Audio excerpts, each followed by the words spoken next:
we went through, as we do so often, long periods where WWE seems to go into a dry spell of good ideas. Like, things just don't stick. But as of lately, WWE has been doing well with these annuals. UK tournament, Mae Young Classic, new relationships with other countries for these big shows like Greatest Royal Rumble and Super Showdown. So, this being kind of one of the catalysts of these cool new ideas, Mae Young Classic on the second season, second year, whatever you want to call second annual. We got the first round out of the way. Yeah. And before we get to the second round, let's just kind of go over our thoughts of round one.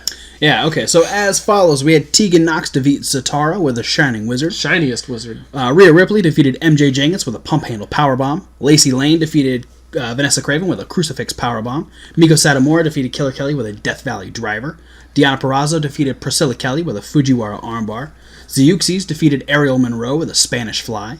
Casey Catanzaro defeated Reina Gonzalez with a Rolling Prawn Hold. Mercedes Martinez defeated Ashley Rain with a Fisherman Buster.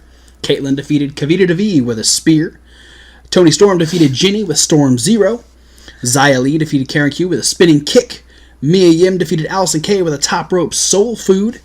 Hiroyo Matsumoto defeated Rachel Evers with a Rock Drop Saito Suplex. Tenara Kanchi defeated Jessie Alaban with a Judo Side Slam. Nicole Matthews defeated Isla Dawn with a Lion Tamer. And Io Shirai defeated Zaya Brookside with a Moonsault. So we've already kind of talked about the first couple rounds, but I think as a whole, the first round was really good. Yeah, it was really good. I had some outcomes that I wasn't thrilled with. Happened in the ring, there wasn't very much that was wrong. Exactly. So we're going to do this very similar to our usual reviews. We're going to, rather than our like, love, dislike, we're going to go a different route. So first off, do you have a favorite match from the first round? Oh, gosh. Feel free to scroll through the results there. I'm going to have to give it to,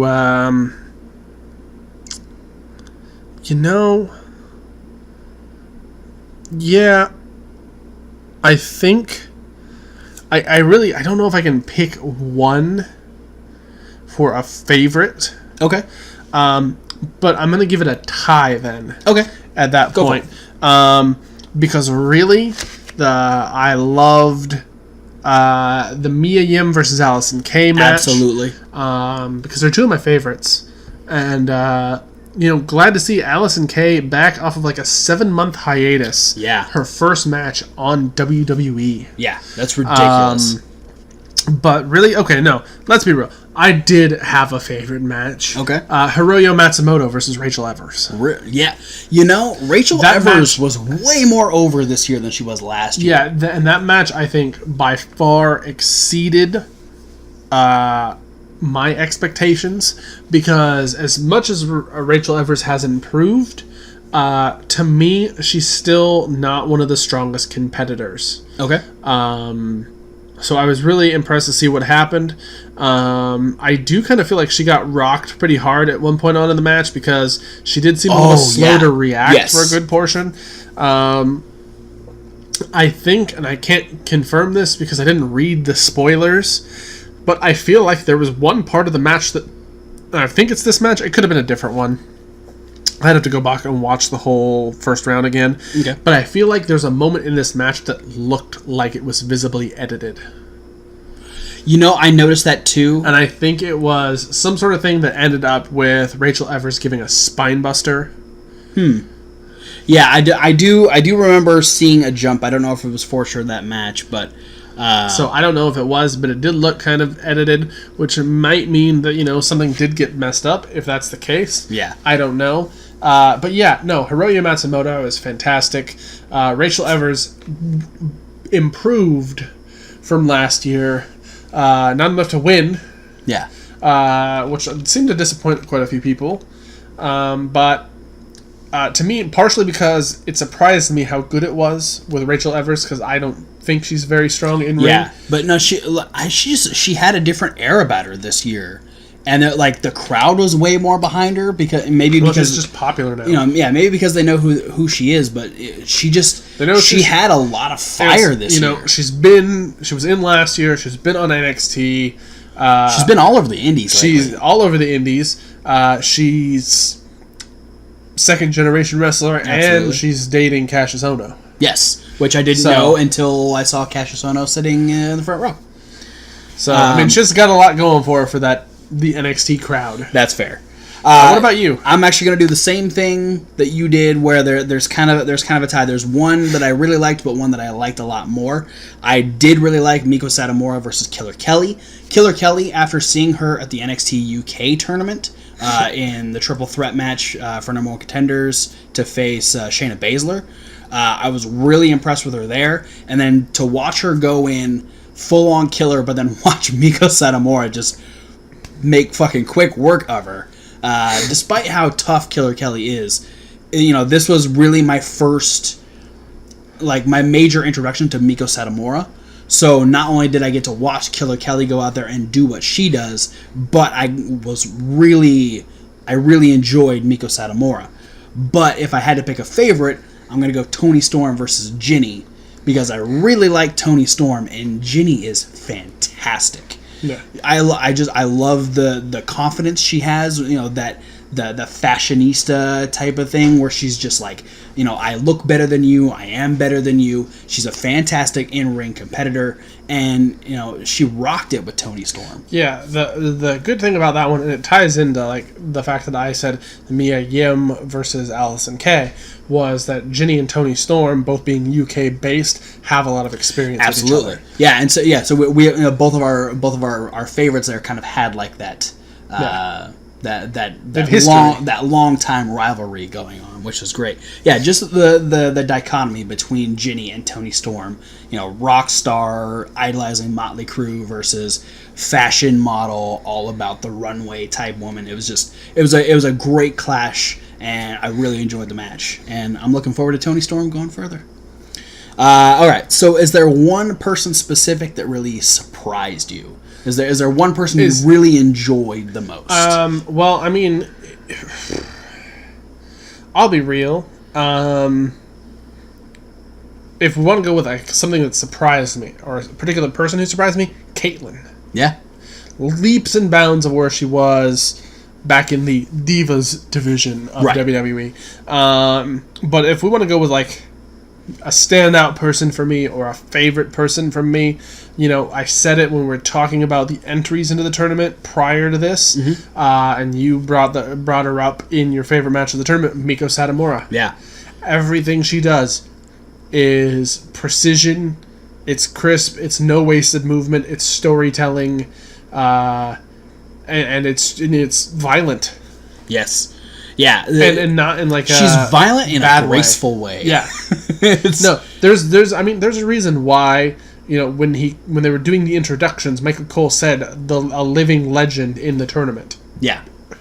What about you? You got a standout person on your list? Honestly, I'm gonna go similar with the way we were talking about Rachel Evers. I'm gonna say Xia Li. Her the fact that the Mae Young Classic last year was her first match ever, and now she's had a handful of matches. She's been training at the Performance Center. I really enjoyed her versus Karen Q. I was surprised to see Xia Li go over Karen Q, but the start to their match when they fucking Mortal Kombat karate pose at the beginning, the crowd lost their shit. I started jumping up and down on the couch. I'm like, this is fucking awesome. And then they had a fantastic match. And so just to see the progression that Xia Li has had over the course of a year. Yeah, and that's something I want to just talk about for just a split second, is Xia Li, Reina Gonzalez, Rhea Ripley, Kavita Devi, Rachel Evers, people who were in last year. And I'm not going to count Rachel Evers in this lumping yet, because I want to specifically talk about people who have been at the Performance Center. Yeah. And people who we knew were not uber experienced going into this. Right. And just be so impressed at how far all of these people have come in the course of 1 year. Yeah, it showed leaps and bounds. You know, last year's tournament was like, okay, it's a first time, it can be clunky, but there were still some moments where like, that could have been so much better. And everyone has just come back so much better this year. Yeah. Not to say there are some people that I definitely had some issues with. What about that? I mean, do we want to talk about like anything that I won't say anything we disliked, but maybe something that we thought didn't live up to the hype or didn't meet the expectations? As far as something that didn't live up to expectations, someone that I felt like I was like, this person didn't really do as much as I wanted them to. I thought Zeuxis was really, like, her match with Ariel Monroe was just really messy. There was a lot of like moments that they tried to do, and it just didn't seem like they hit the mark they wanted to, and it just felt like they had, like, at the beginning there was the whole thing of like, don't touch Ariel's hair, and like that, like they even seemed like they got to that really slow. It was just, there was something about it. The top rope Spanish fly was beautiful. You know, she hit that move fantastic, but there was just a lot of moments during the match. I was just like, this just doesn't look good. I feel like, so I'm hoping she does better in the second round. Yeah, I feel like it's a clash of styles, possibly. Kind of, and Ariel's not super experienced, right? So I don't know. Who knows? Like you said, it's good going forward, and hope that there'll be a better performance. Yeah. In the second round. That's the great thing. It's a tournament. There's a second round. So, maybe if somebody who didn't impress you in their first showing has now a second chance to make you go, oh yeah, no, I see why they wanted her to move on. Yeah.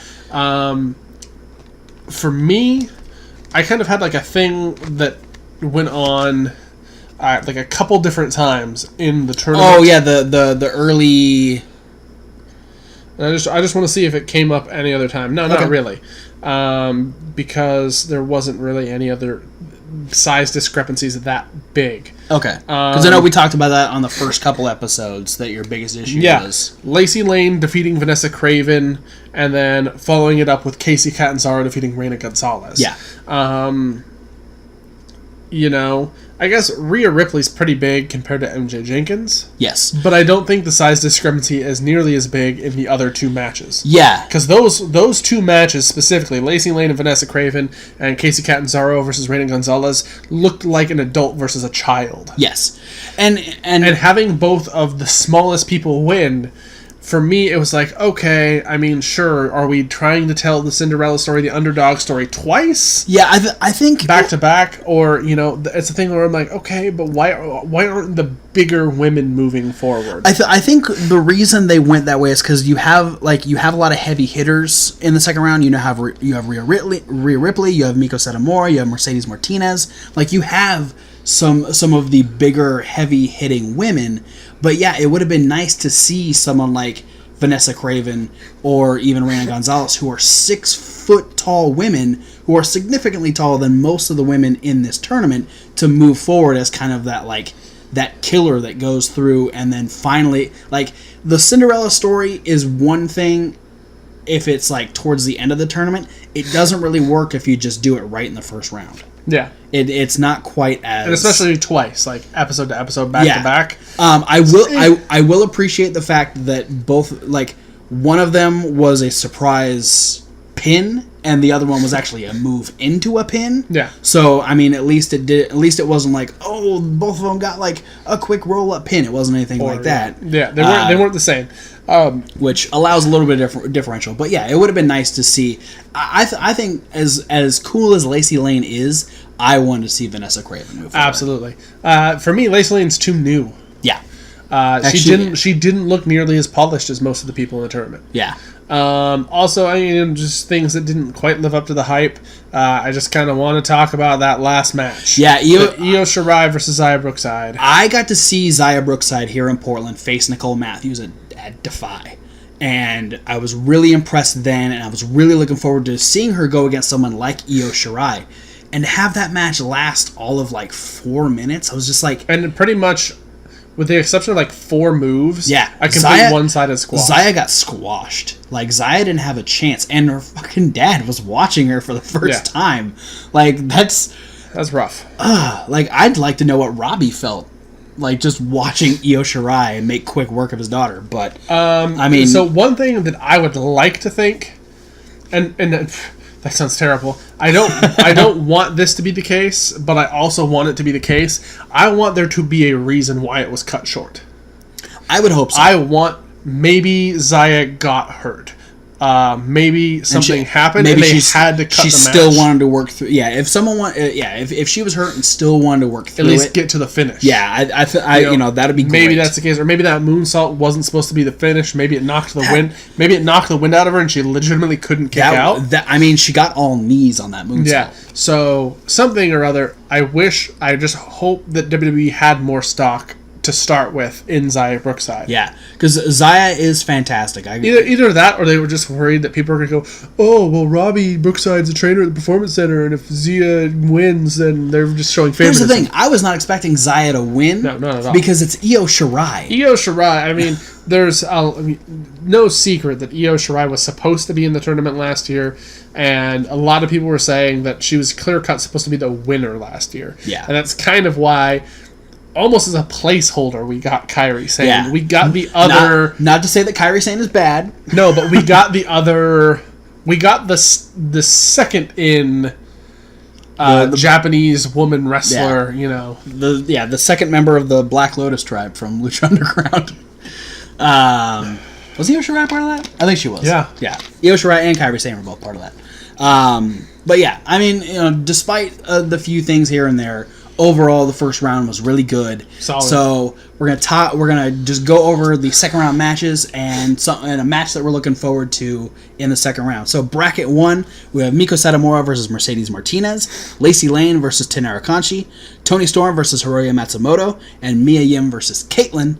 And then in bracket 2, we have Tegan Nox versus Nicole Matthews, Rhea Ripley versus Casey Catanzaro, Zeuxis versus Io Shirai, good luck, and Deonna Purrazzo versus Xia Li. Is there a match you are... I'm pretty sure that first one is... Mako Satomura versus Mercedes Martinez. Yeah, absolutely. You're a big fan of both of these That's going to be a ladies. very physical match. Yeah. I know there's a lot of mutual respect going on there. I don't know if they've ever actually faced each other before. But yeah, that's going to be really, really good. And I want to touch back now. Looking at who has advanced to face who. Yeah. I look at the idea of Lacey Lane versus Tainara Conti. Oh, yeah. 2 smaller ladies. This would have been a perfect story. If Vanessa Craven had advanced, her against Tainara Conti, another really small woman. Yeah. This would have been great to build up Vanessa Craven as a dominant monster heel. Yeah, or even if you switched it up, if you moved Vanessa Craven forward and had her go against someone like Toni Storm, who is a big baby face, being able to take over and beat that giant heel, would have been a great push for Toni Storm. Yeah, I love the idea that it would have been, if they could have had a Vanessa Craven go 2 or 3 rounds in the tournament, look just dominant, and then have one of the take one of the top ranked people in the tournament to actually take her out of the tournament. Yeah, because then you're not killing, with someone like Toni Storm, you're not killing Vanessa Craven's credibility, but because you're going with somebody who went to the semifinals last year. Yeah, and you're giving someone who's one of the most popular stars in the tournament. So, a lot they could do differently. But yeah, Mercedes versus Miko is what I'm looking forward to the most. Next one. I'm looking forward to Zeuxis versus Io Shirai. I just want Zeuxis to be better.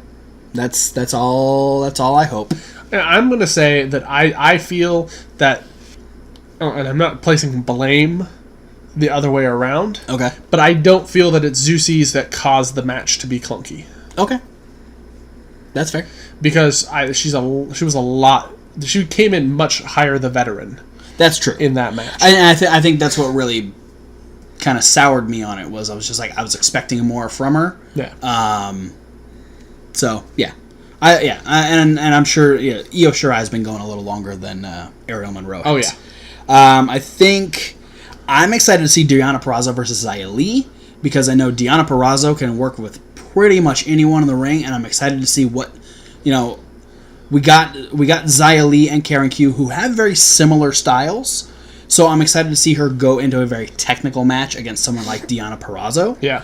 What about, your favorite from last year? Oh, Rhea yeah. Ripley. Rhea Ripley, this is going to be fantastic, because Kacy Catanzaro impressed me so much in the first round. Being able to use her American Ninja Warrior abilities, her gymnast abilities, to take on Reina Gonzalez. She's now facing Reina Gonzalez's tag team partner, essentially, and Rhea Ripley. Rhea Ripley Team being R&R. Rhea being one of my favorites, who isn't regularly on NXT. Part of the UK division, though. So Yes, and so this is another one of those things where you have Kacy Catanzaro, who can be that David through the tournament, just taking on Goliath after Goliath. Because if this is the way it's set up, she's facing, well, I guess, spoiler alert. You can skip this part right now, but essentially she'd be facing Nicole Matthews if she beats Rhea Ripley. yeah. Who, Nicole Matthews isn't a large woman, but she's bigger than Kacy, because most people are bigger than Kacy, because she's 100 pounds. She's 5 foot, 100 pounds. She's like half of me and 5 inches shorter. Yeah. So, and I'm not a big dude. So, and also because I guess I completely kind of just overlooked this one. Toni Storm versus Hiroyo Matsumoto. Hiroyo, I liked the first round match, but she's another one that I'm wanting to see more of. And I think going at someone like Toni Storm is going to be really good, because I think Toni Storm's going to be well equipped to face Hiroyo Matsumoto. Absolutely. So, with that being said, we'll have probably 2 weeks before we come back and do our second round review for the second round of the Mae Young Classic. Yeah. Let us know down below what your favorite match was. What are you looking forward to the most No in round spoilers. 2? Yeah, no spoilers. Don't do that shit. They've done a really good job of hiding this stuff, and we appreciate it, because we don't like spoilers. So, just let us know what you're looking forward to in the second round, not further. Shut the fuck up. But that's a spoiler. Yeah. But yeah, let us know who your favorites are. Who do you see going to the finals? Who? But yeah, we'll see you guys in 2 weeks when we talk about round 2 of the 2018 Mae Young Classic.